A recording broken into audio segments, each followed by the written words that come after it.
আজকে আমি সোনাকে খাওয়াচ্ছি ডালিয়ার খিচুড়ি। আর কুকারের মধ্যে ডালিয়ার খিচুড়িটা রেডি হয়ে গেছে। এই দেখো, তার সাথে দিয়েছি গাজর আর তার সাথে দিয়েছি কুমড়ো। এবার এটা ভালো করে ম্যাশ করে নেব। আর তার সাথে দিয়েছিলাম মুসুরের ডাল।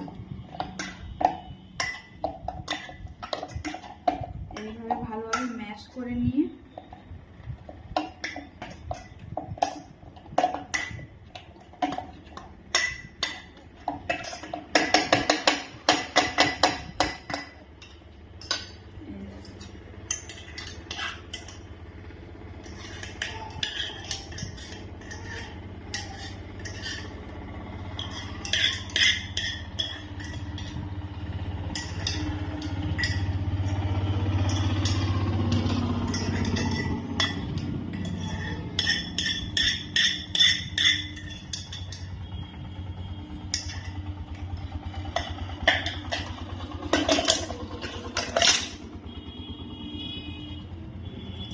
এই দেখো কত সুন্দর হয়েছে।